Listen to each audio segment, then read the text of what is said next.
Okay, so let's start. The last couple weeks we'll do a little recap. We talked about the philosophy of radical behaviorism, the development of a science of human behavior, of what Skinner was trying to do, developing what operant conditioning is. Tuesday we talked about operant conditioning in terms of reinforcement, punishment, ABCs, antecedents, behaviors, consequences. Talked about discriminative stimuli, different kinds of consequences, positive, negative, reinforcement, and punishment. So now that we've got this basic framework, what Skinner does is he starts putting pigeons into operant chambers, pigeons and rats both. So an operant chamber is a box. We saw a video of an operant chamber last week for a little while, but so it's a box. For pigeons, they have a small key, like an elevator key, a disc, that the pigeons can peck. And for rats, it's a lever that they can press down. And then there's always a little box where they can eat some food, seed for birds, and little rat food pellets for rats. Right, and so what Skinner does is he starts to look at what happens to behavior when you reinforce it. He uses the probability that a behavior will occur in the future. That's what he's looking for as a dependent variable. But he starts tracking frequency of behavior. I mean, this is a puzzle that Skinner's trying to put together. Skinner wasn't trying to discover operant conditioning when he did it. There's a lot of interesting articles that Skinner wrote about how he first developed operant conditioning, how he first came up with the idea for an operant chamber. It's for another time, but a lot of it was him being lazy. And not lazy, but the type of person that if something was difficult, like he had this experiment where a rat's running down over here, and then it gets some food, and then it can run back over here and get some food. And Skinner didn't want to have to go and drop a pellet in one end and then walk back over and drop a pellet in the other. So he invented a mechanism that would automatically feed. After the rat had eaten, it would automatically drop another food pellet in. And that became the feeder system for an operant chamber. He just was this very much a tinkerer sort of person. So, get on with it. We're talking about a schedule of reinforcement. How is reinforcement delivered? There's a couple of different sort of terms in here as we start building this idea of what a schedule of reinforcement is. So, pretty much so far we've been talking about continuous reinforcement. It means that every instance of a behavior, every time the behavior is emitted, it results in reinforcement. It's convenient in the laboratory, but the real world doesn't always work that way. Every time you raise your hand, you're not going to get reinforced by getting called on by the teacher. It just doesn't happen. What's more common is intermittent reinforcement. So rather than every time the behavior is emitted, it's reinforced on some sort of schedule, some pattern, maybe random, maybe a pattern, maybe some sort of timing, maybe a certain frequency of behavior is reinforced, but not every time. So continuous every time, intermittent not every time. Sense? And then extinction's the last one. Extinction, thought it is a schedule of reinforcement, but it's a schedule in that no reinforcement is occurring. A behavior that was previously reinforced is no longer reinforced. They talk about placing a behavior on extinction. So,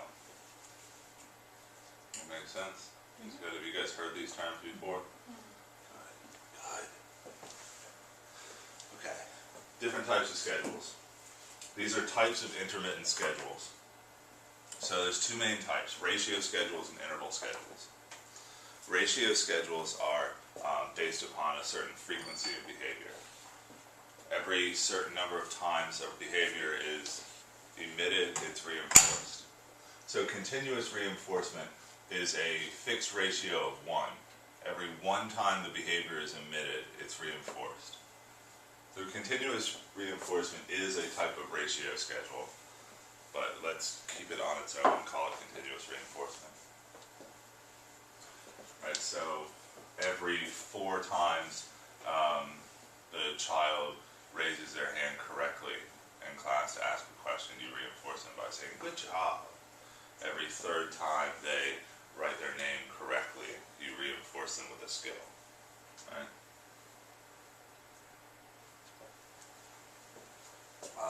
Interval schedules have to do with time. It's more than just time, though. In an interval schedule, a behavior is reinforced the first time it's emitted after an interval of time has elapsed. And so maybe I'm trying to train you for raising your hand to ask a question. And the person, you've been continuously reinforcing it, right? So now they're just raising their hand all the time. What? Hey, how you doing? What are we doing later today? I don't even know, but hey, I've got a question. So let's try to spread that out. Let's say that I'm going to reinforce you for the first time you raise your hand to ask a question after 5 minutes have elapsed. So at a minimum, you're going to get reinforced every 5 minutes, but it's still behavior contingent. And so they still have to raise their hand. Just because 5 minutes has elapsed doesn't mean they're getting reinforcement. They still have to behave. And so minimum 5 minutes, but it could be more. It could be 20 minutes because they haven't raised their hand. But once that timer has elapsed, you're in this limbo state where you're waiting. In an operant chamber, we say that reinforcement is armed. So like it's sitting there, the gun's cocked. Let's not use a gun reference, but we say armed in an operant chamber. So like the reinforcer is ready to be given. And the next time the behavior is emitted, the next time it's produced, boom, reinforcement. There's a lot of other procedural variability that we can have where like there's an idea of a limited hold that we use in operant chambers where after 5 minutes the reinforcer is armed, but you only have 2 minutes to pick it up. And after 2 minutes the timer will reset.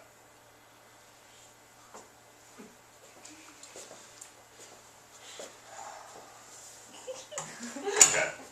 Within ratio and interval schedules,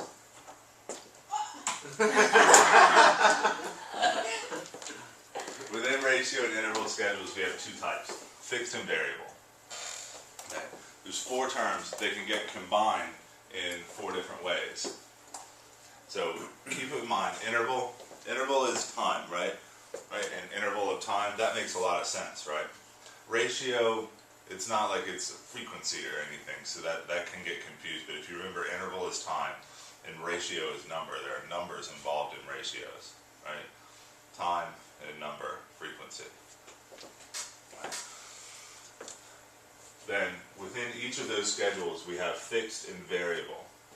So fixed means that it's the same ratio or same interval every time, every trial, every instance of the behavior.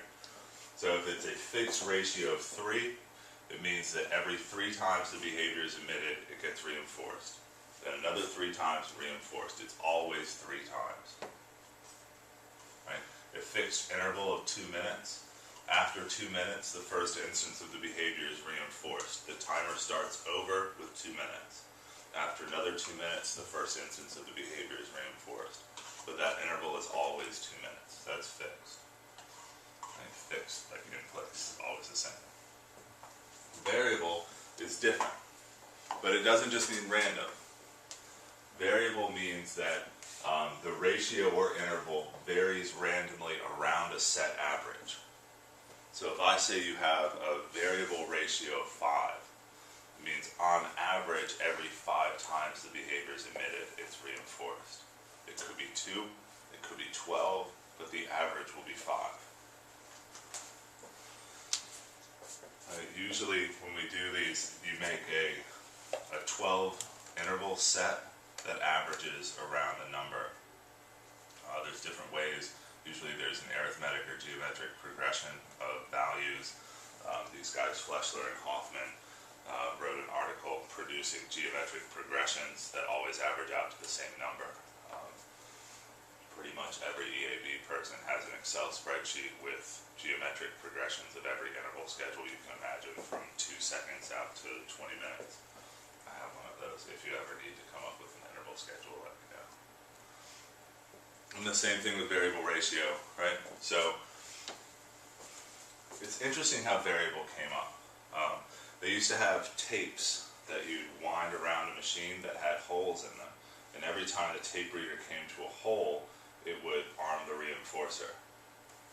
So they could set the holes at different distances so that around the tape that constantly looped. Right? So you would get these variable schedules. They had to set what the intervals were. This is, I know I mentioned Tuesday how the technology kind of guided the science. If they had had computers then, there would have been random schedules. My doctoral supervisor was really fond of saying that randomness is too important to be left to chance. I thought it was funny. I thought it was funny in your reaction. But it's early. It's early. So variable schedules take some of the randomness, the chance out of a random schedule because it's fixed around an average. And every 12 trials will hit that average. If you had a truly random schedule, you'd have any trial, you'd have like a random number generator coming up that had a distribution of 1,000 numbers that all averaged out to 5 minutes. And it would just randomly pick them. But you're just as likely to get 10 pulled from the upper end of that scale or 10 from the lower end of the scale. And so the actual average schedule after 20 trials might not be that interval. Makes sense? Not really. Stretching you for the morning. You know sampling distributions from statistics. You guys all remember statistics. You're nodding your head, but I don't think you do. So if we have a distribution of intervals, of times, and the center of that distribution is 5 minutes, but there's 1,000 different intervals in there. Just by random chance, you can get 15 from one end or the other. And the average of that sample you pull out might not be the average of the population. So a truly random schedule, you're taking a lot of chances that maybe the actual average of 15, 20 trials that the individual is perceiving is different from the average that you intend. They're actually getting a different schedule from what you wanted. And that's this idea that randomness is too important to be left to chance. So with a variable schedule, we're making sure that after 12 trials, the individual is perceiving the same average that we want. Yeah? Cool. All right. So let's think of some examples. Okay, we can combine these, and behavior analysts will throw out these acronyms very quickly. I want an FR2 schedule. I want an FI15. Things like that. So fixed ratios, FR, variable ratio, VR, fixed interval, FI, variable interval, VI. And the number is usually a dash and then a number. And the number represents whatever the ratio or interval is. Right, so let's think of some things that are on fixed ratio schedules. Anybody? Outside of the clinic, real life.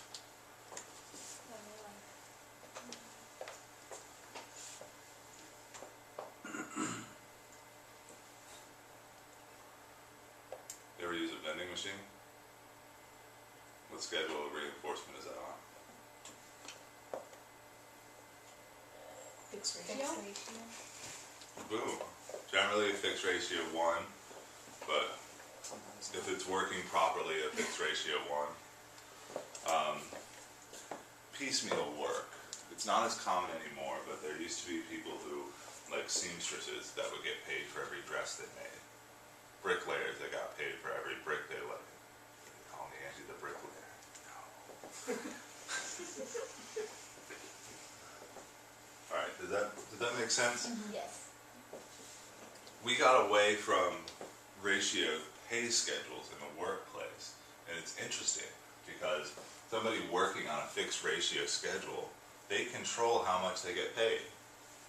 If they work harder, they get paid more. If they don't work as hard, they get paid less. That's not how we get paid anymore. We get paid, we're pulling our payment away from performance. We lost behavioral control of our employees. Interesting. Variable ratio schedule.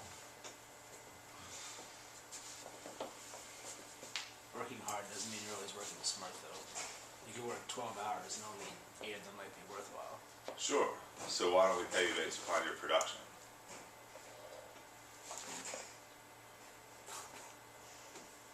Variable ratio. Video games? Remote control?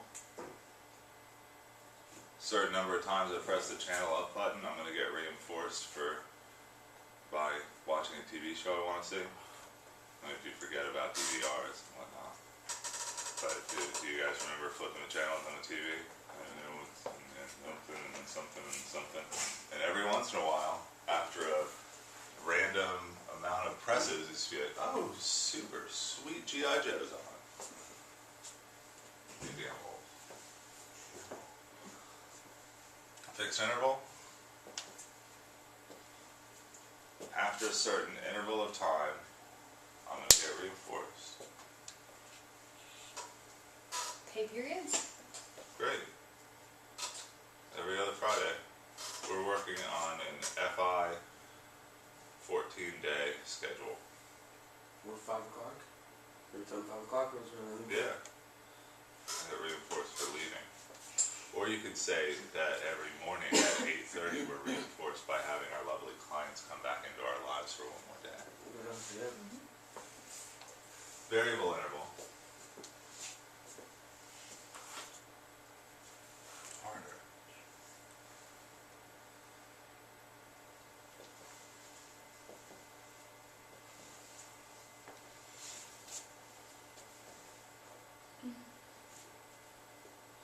Bringing in donuts? Sure. Going forward on 4th down. Yeah. Is that an interval or ratio then? Does it depend on the amount of time that's gone by? Well, on average, you'll be reinforced around an average that's random, but it'll come out to an average of points that you're rewarded with. But that's going to be a ratio, isn't it, if it's every 4th? Well, you don't. It's like every time you have the option to go for it, So if you go for it, like, let's say, 3 times in the season, maybe you're reinforced once, but it'll come out to an average of 1. I could see it if you went for it on 4th down every time, other teams would get wise to it, and you wouldn't get reinforced with a touchdown. So you'd have to wait a certain amount of time. But at the same time, I could see it as on average, every 5th time you go for 2 points after a touchdown, try for the 1st down on 4th down. I don't watch football. Then you get reinforced by a 1st down or 2-point conversion. I forget what we were talking about. So you can see it both ways. This is an interesting point because these schedules are really simple in the laboratory. We can isolate them. But in the real world, they're a lot more complicated. There are several schedules operating at the same time. Sure, flipping channels on the remote control is a VR schedule, but it doesn't just depend on my button pressing.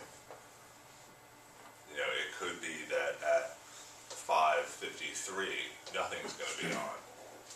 And after 6 o'clock, when the next show starts, I might find something I like more. Right? But still, it's nice to be able to isolate this. When we are trying to control consequences, we need to look at the schedules that reinforcement can be delivered on. These schedules will help you a lot. The other interesting thing is that they produce different types of behavior, different patterns of behavior. Right? Skinner developed his own graphing mechanism to look at these. He called it a cumulative record graph. So what happens is every step up, time is always on the x-axis, and cumulative responses is on the y-axis. And so as time progresses, every time the organism responds, the line goes up. And every time they're reinforced, it comes back down to center, to the bottom. So this is, looks like a VR schedule because they're at different heights. But every sort of click up the organism responding, and every time it scrolls, this isn't the best picture, I got two pictures. Let's look at this. Yeah. It moves. So this is the way it actually works, like a polygraph thing, or a seismograph. Is that what they call them? Seismograph? So there's a drum of paper that's rolling out and a little pin. And every time they respond, the pin goes up. Every time they're reinforced, it comes back down.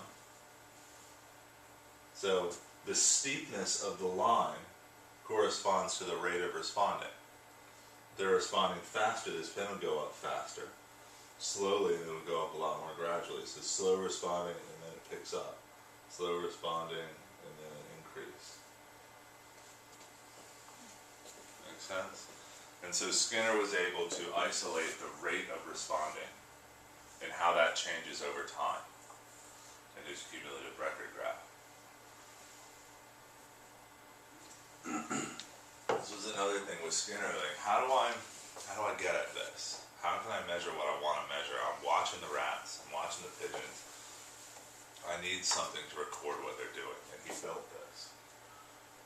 He's a good scientist though. These are the patterns of behavior on a cumulative record graph that come about from every schedule of reinforcement. Let's talk about them, because they're interesting. So, variable ratio. In ratio schedules, you get reinforced based upon your performance. If you're hungrier, respond faster. You'll get more food. You want more money? Work faster. So, if you didn't know when you were going to get reinforced, say I'm building widgets, and I get paid $100 after some widget. I don't know when, but once in a while I get $100. Build them as fast as you can, right? It might be the next one. I don't know. I'm just going to keep building widgets. And at some point, woo, $100. Right? And you don't take breaks after. Because you might get $100 twice in a row. It might be a gap of 3, it might be a gap of 30. I don't know, but just keep plugging away. So variable ratio is typified by a high rate of responding, and it's very steady. Steady, high rate of responding. If you want your employees to work hardest, produce the most, you reinforce them on a variable ratio schedule. They would probably mutiny, but it's hard to pay the bills when you don't know when you're going to get paid next, or how much work you have to do to get paid. So fixed ratio schedule. Fixed ratio is still faster than either of the interval schedules, but it's slower than a variable ratio schedule, and here's why. Get ready for it. I've got to build 50 widgets to get $100. So I work real hard, 50 widgets, $100. What do? Stop. Take a little break. I got another 100 to go. Yeah, rest up, I got 50 left. Yeah. That's called a post-reinforcement pause. That's exactly what they found. On a fixed ratio schedule, organisms take a post-reinforcement pause. There's been a lot of literature and debate about what that is, why they do it, but it's probably for another time. I like the choice example of relative reinforcement. After you get reinforced on that schedule, the value of other reinforcers increases relative to that one. I'm hungry. I'm super hungry. I'm going to keep responding. I eat some food and I'm going to go, oh, I'm full. Let's go sniff around the chamber because I haven't done that for a while. That's what they do. I mean, you're constantly in an environment of competing reinforcers, right? That's something I want to get into later and talk about choice, because that's going on in the classroom a lot. I will work for tokens, but once I've gotten them, the tokens are less valuable because I just got reinforced. And stimming relative to tokens is more valuable. So, like, okay, you can choose the donut or the coffee. Well, I really want a donut. No, when I finish the donut, do I want another donut? Yeah, I like donuts, but I could really go for some coffee right now because donut. I mean, we can quantify that. We can measure that constantly fluctuating sort of relative value. And that's what's going on inside everybody. The brain's processing the value of all of the different reinforcers available at any time. And you're choosing the one with the higher relative value at that moment. Yeah, sorry. I get sidetracked by choice because it's kind of what I do. Okay, we did variable ratio, fixed ratio. Ratio schedules are high rates of responding. Why? Because you get reinforced based upon performance. You work faster, you get more. Simple. Fixed ratio is steady, a little bit slower than variable ratio, and typified by a post-reinforcement pause, which they did not put on this graph, and I'm really kind of sad about that. Second picture.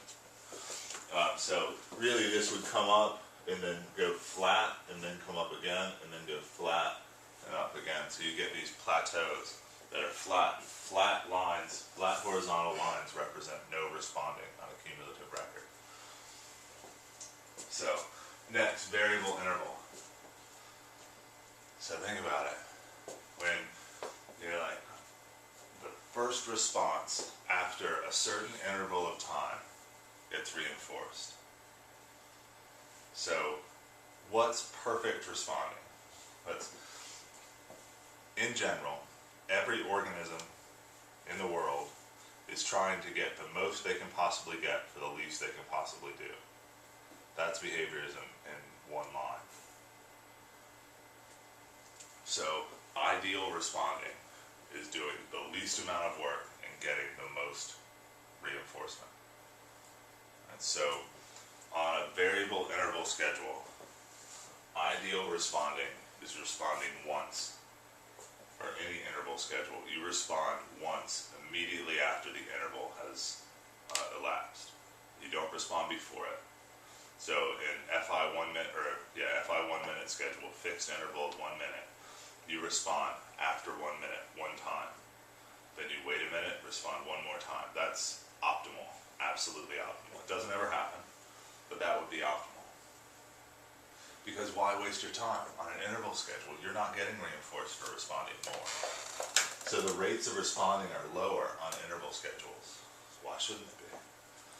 So a variable interval schedule, on average, every 30 seconds, I'm going to get $1, right, for pressing a button. So I'm sitting in a room, press a button, boom. The interval could be 5 seconds, it could be 2 minutes. So you sample, boop, boop, boop, boop, boop. This is what I was saying with rat people and pigeon people. If this was a rat experimenter out here doing this, they'd be going like this. Boop, boop, just go boop, boop. So you get a very steady, low rate of responding on a variable interval schedule. Very smooth and steady. Boop. Boop. Right? In experimental analysis of behavior, we use variable interval schedules a lot because the rate of responding is so steady and not so chaotic. Variable ratio, I can't control how much reinforcement you're getting. You control that based upon your rate of responding. Variable interval, I control how much reinforcement you're getting. And you're going to respond nice and smooth and even. It's perfect for experimental stuff. It doesn't happen. Variable interval schedules are almost like impossible to use in a clinical environment. Fixed interval though. So fixed interval is beginning of the interval. Alright, every 2 minutes I'm going to get reinforced by $1 if I respond after those 2 minutes. But I don't have a clock. I'm a pigeon. I don't know what time it is. I've done this a lot, so there's been about 2 minutes. So you wait. What am I going to do? I'm going to go over here. And then go over here. It's getting closer to 2 minutes. Boop. Boop. It's getting closer. Boop, boop, boop. Boop.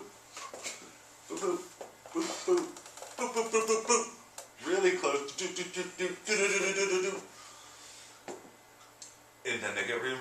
after 2 minutes has elapsed. Because you don't want to pass it up. Because every second you go over those 2 minutes, you're wasting time. You're losing out on reinforcement. Because the timer's stopped at 0 until you get reinforced. Right? So what you get, they call this a scalloped pattern. They don't do it. I mean, this is like a scalloped pattern. So it's flat.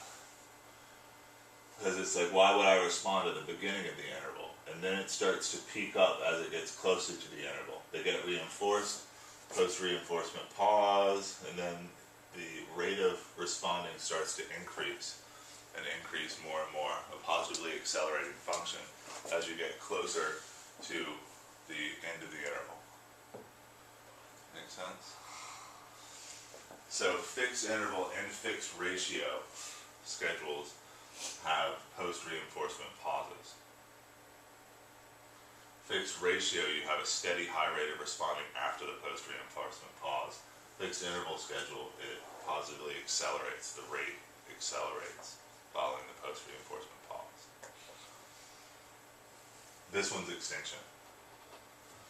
It's not a great picture of extinction. I would expect some grad student made this, because they obviously drew this in. But you can see, actually you'd see this curve. So you'd be at a high rate of responding. Actually on a cumulative record it would look a bit like that. What happens on extinction? Let's talk about extinction. So I'm reinforcing you. Well, let's use the Coke machine example. It's the classic example. I've been reinforced by putting 50 cents into a Coke machine and getting a Coke out. For a long time. That's pretty much how it works. I put 50 cents in the machine. I don't get my Coke.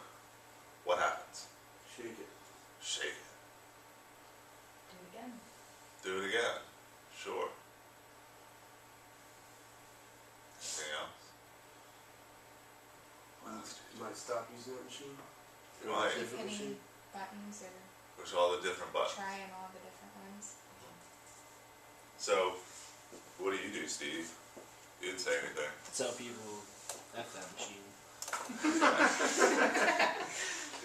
Alright, so what I'm hearing is you repeat the behavior with increased intensity. You engage in behavioral variation. I'll press the different buttons. I go through a cycle of behaviors that have obtained similar reinforcement in the past. I scroll through behaviors. Behavioral scripting. It's called scrolling. And then I get aggressive.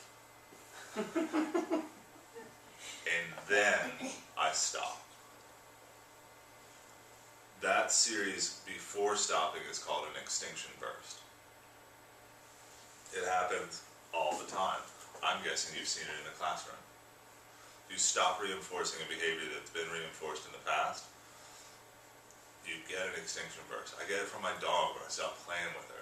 She just jumps off the bed and starts running through the house, back and forth like a maniac dog. And then she'll settle down.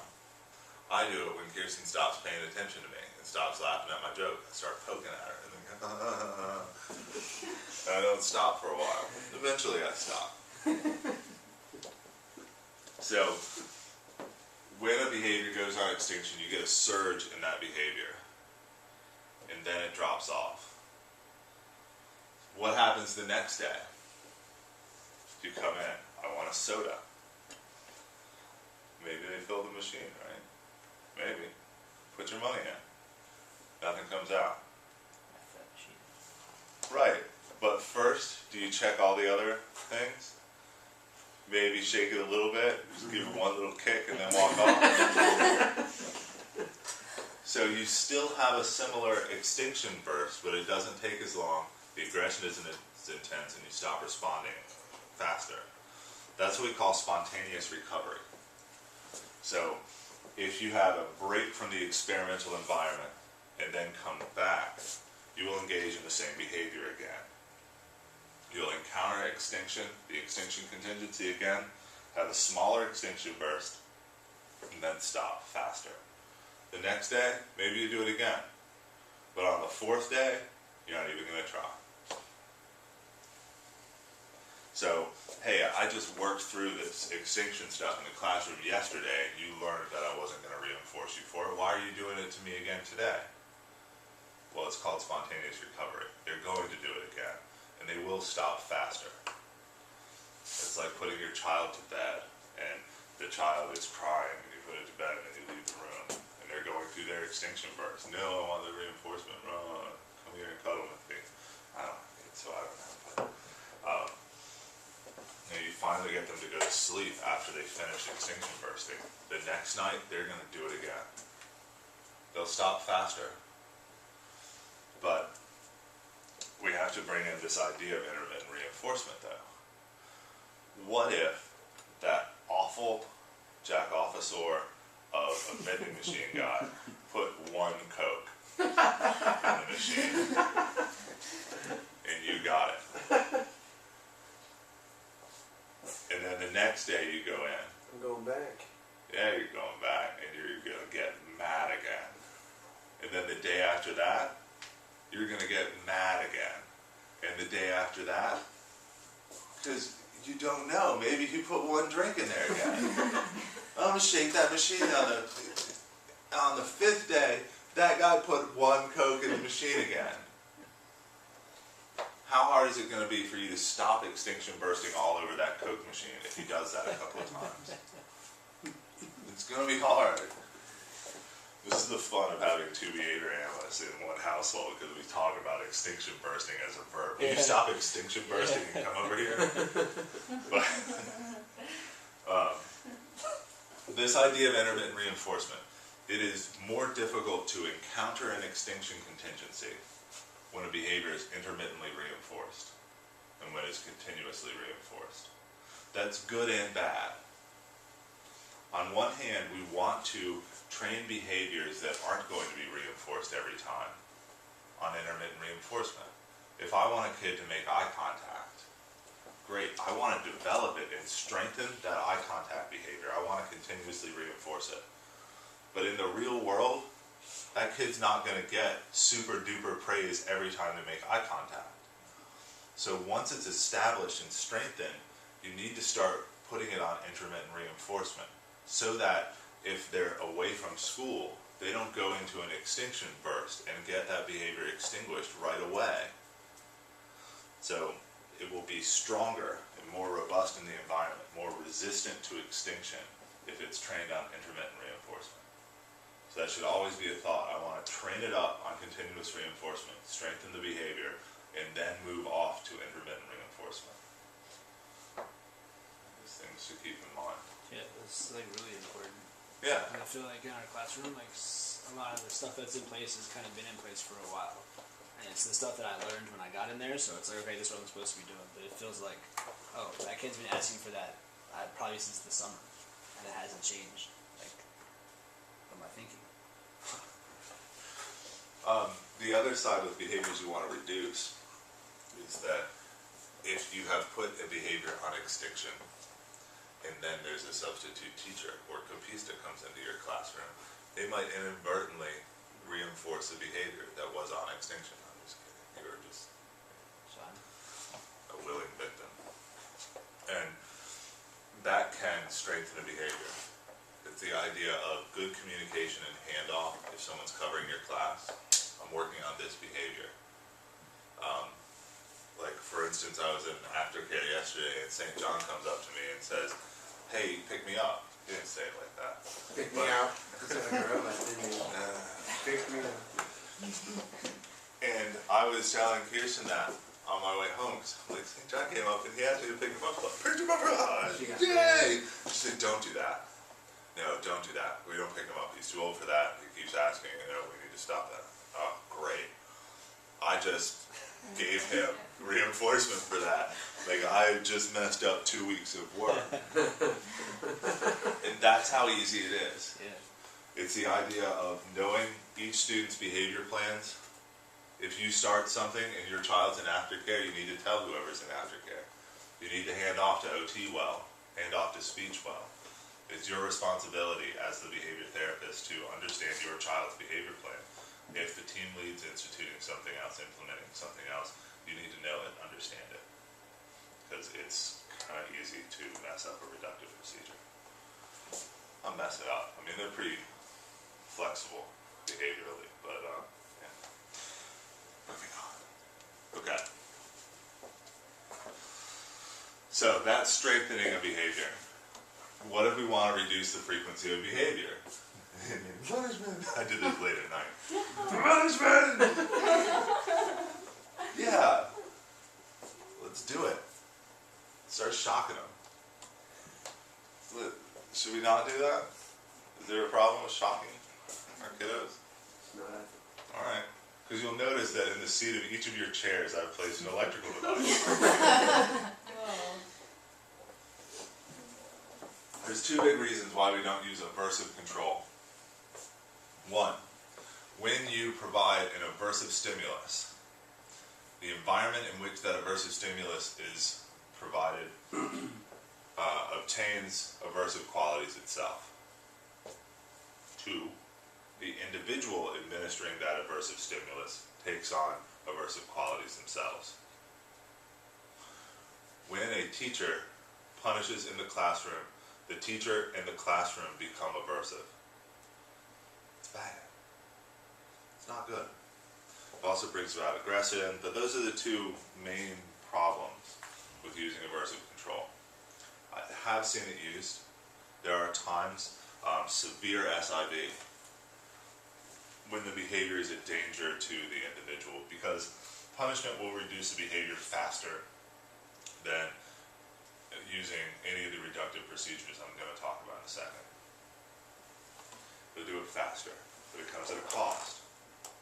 If the child's in danger, if they're banging their head against the wall, and like the SIV we have here is nothing.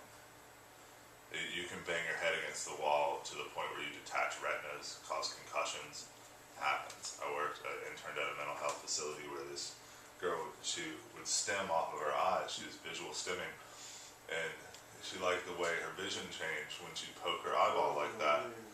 And she did it more and more because it's reinforcing, so it strengthens the behavior. So you do it more frequently, harder, until she pops her eyeball out.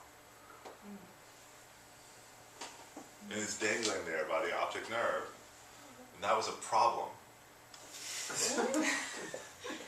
So, what they did was they got a little spray bottle of water. They spritzed her like a cat. But it worked. It worked. She hated it. She stopped. I mean, it is funny, but in a weird way. But if you do use an aversive control, you will never implement one here. We can't even use timeout, which is an aversive control situation, without a behavior protocol in place. Yeah. We use lemon spray into his mouth when he bites. Yeah. Is that aversive? Yep. Yep. But that has to be approved by several people. The plan should be in place to remove that control system. It should be just a very quick, get it under control, and then move it on to another behavioral protocol. And so, yeah, there are times. That wouldn't have been done unless he was hurting himself, causing problems, physical deformities, possible danger, infection, whatever it would have been. It was like down to his muscle at one point. Yeah, exactly. So those are the situations. But, all in all, we try not to. So, what I have here are some methods that we use positive reinforcement to reduce the frequency of behavior. I talked about differential reinforcement when I talked about shaping on Tuesday. The differential reinforcement involves two different schedules. We use continuous reinforcement or a ratio schedule, but usually a very rich reinforcement schedule of one target behavior, and all other behaviors go on extinction. Everything else. When you're training in a differential reinforcement situation, you're reinforcing one behavior, everything else is ignored. If they start stimming, ignore it. And you are focused on one behavior. So, the first one, differential reinforcement of low frequency behavior. These acronyms get thrown around. Behavior analysts will throw these acronyms around like you know exactly what it all means. When there's a 5-minute explanation of each one, just do a DRI on it. So, DRL, differential reinforcement of low frequency behavior. What you do is you're reinforcing an inter-response time, the time in between responses. So I will reinforce a behavior of raising your hands. Like I said, you're raising your hand, I was reinforcing that. Now you do it every 10 minutes. 10 minutes is too short. Now you do it every 10 seconds. So what I'm going to do is I don't want the behavior to go away completely. I don't want to put it on extinction. I want you to raise your hand to ask a question. I just don't want you to do it as much. So I'll set an inter-response time, the time in between reinforced hand raises. So let's say you're doing it every 10 seconds. So I will reinforce you for raising your hands if you haven't raised your hand for 30 seconds. The first time you raise your hand after an inter-response time of 30 seconds.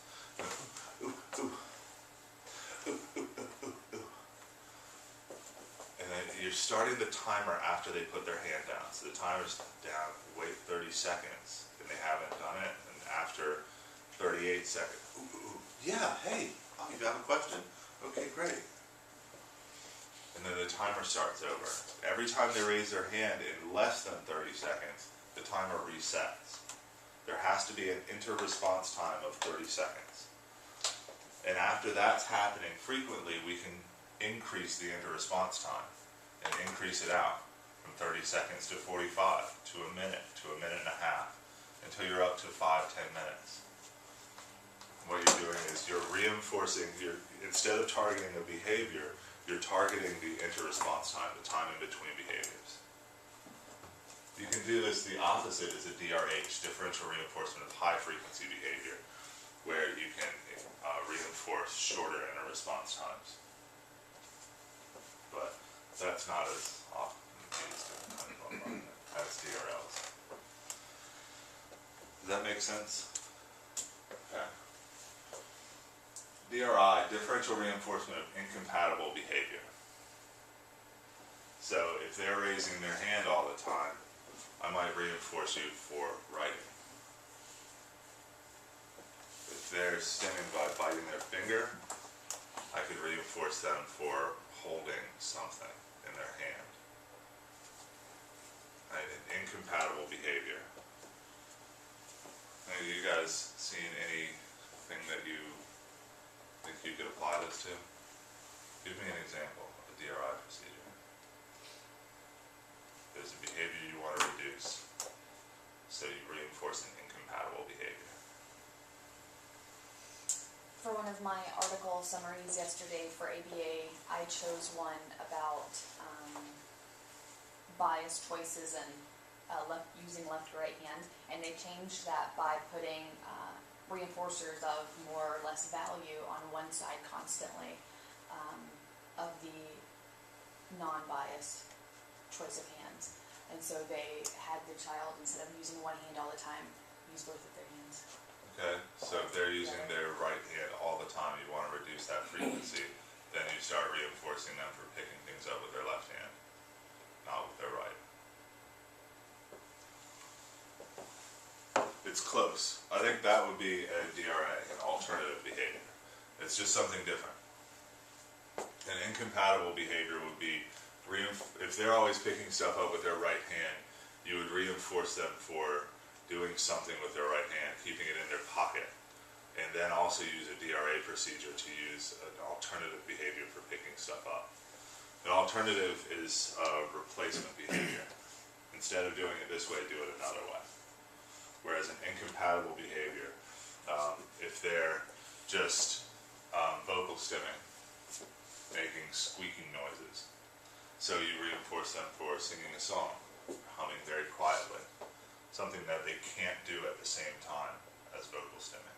So if they're like eloping, if that's the target behavior, and instead we have them sitting, reinforce them for sitting down. Exactly. Maybe they don't have a problem sitting in their seat while they're on task. That's true. So keep them on task, reinforce them for being on task, and it will in turn affect elopement. Reinforce them for tying their shoelaces together.